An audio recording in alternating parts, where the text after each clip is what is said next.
السلام علیکم عزیزای دل، خدا کنه که صحت سلامت باشین.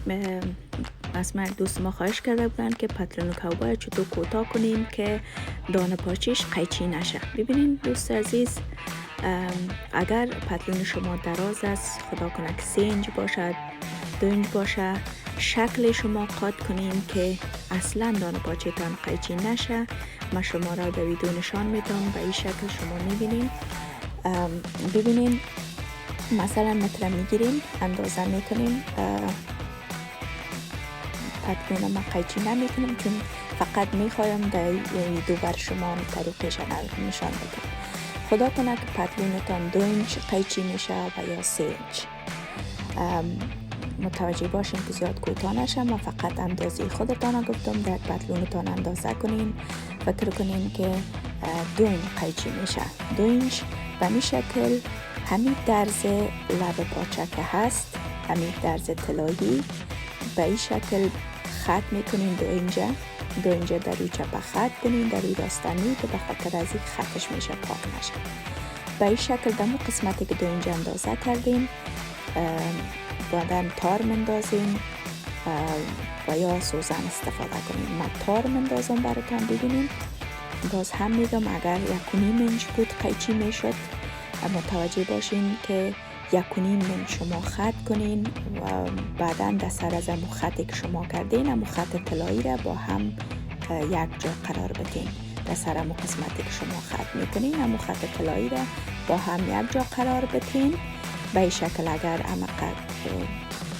فرض مثال میگم اگر دراز بود، اگر 3 اینچ بود بازم 3 اینچ خط میکنین. بعد از اون خطتان به این شکل، مقصد از این است که خطی که کمپانی است قیچی نشه. ببینیم ما حال تار مندازم، پتلون چپه کردیم، دانه پاچیش تنها همین خط طلایی را که شما میبینیم در قسمت از موج ما میدوزیم، در سرش نه که خط طلایی ما گم میشه، فقط امو درز طلایی به این شکل. ببینین من در قسمت قاط لب پاچه تار مندازم.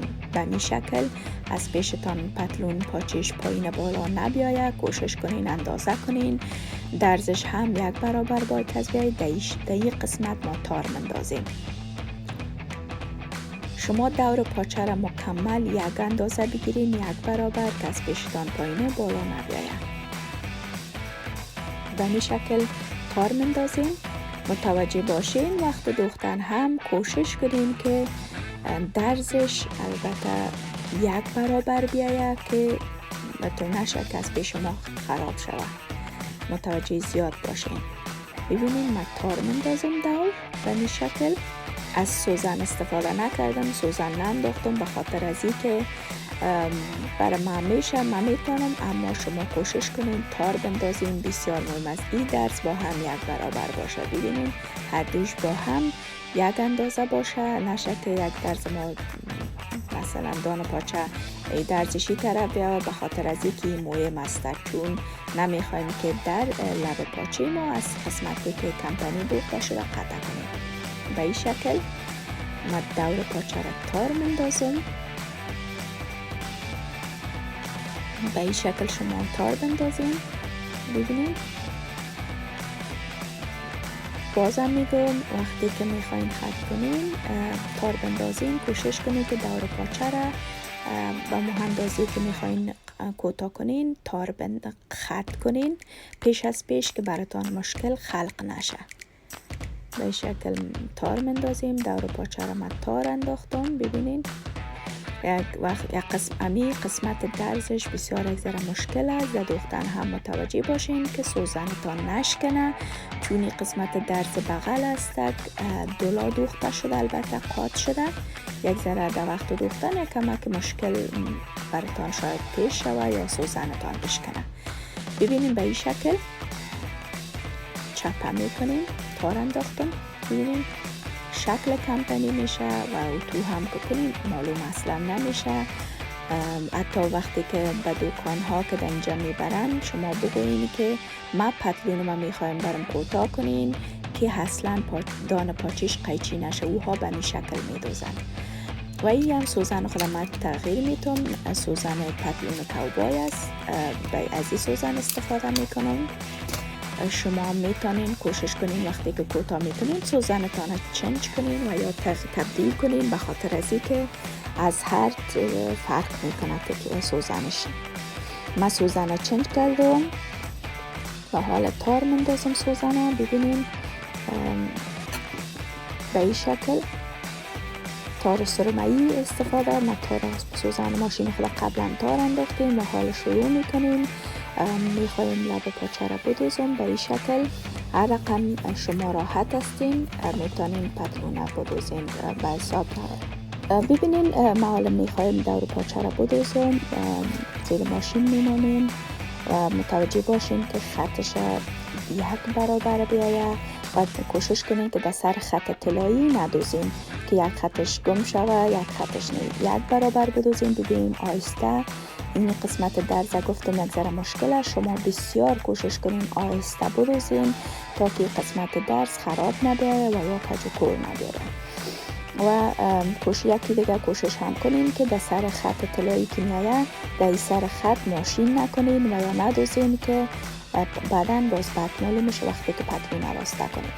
به این شکل ما آهسته آهسته میدوزم. بسیار متوجه باشین آهسته آهسته چون قسمت درز بسیار دبل است. ببینین هر چقدر آهسته بدوزین اما قدر بسیار خوبش میایه.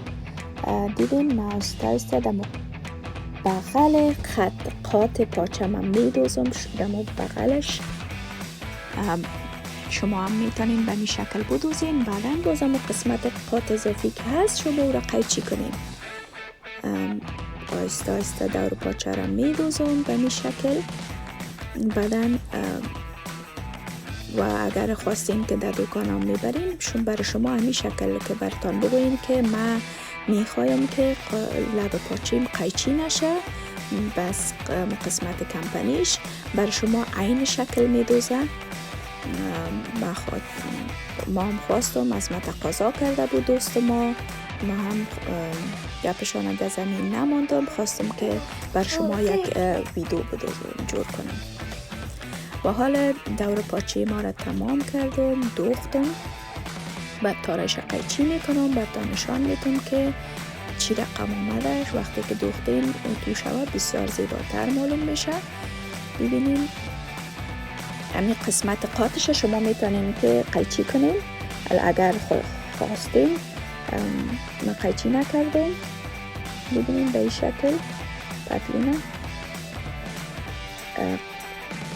دوختیم. دیدین درزش باید از یک برابر به این شکل. درز اصلا معلوم نمیشه کمی اما اقدر زیاد نه بسیار کم توشه بسیار زیبا معلوم بشه. خواستم که ویدیو را شریک بسازم من برای شما. اگر ویدیو می خوشت آمد لایک و سابسکرایب کنین. تشکر میکنم از حمایتتان. این هم پتلون ما شد که دوست ما تقاضا کرده بودن از ما. در پناه زدمانان باشین. وقت خوش.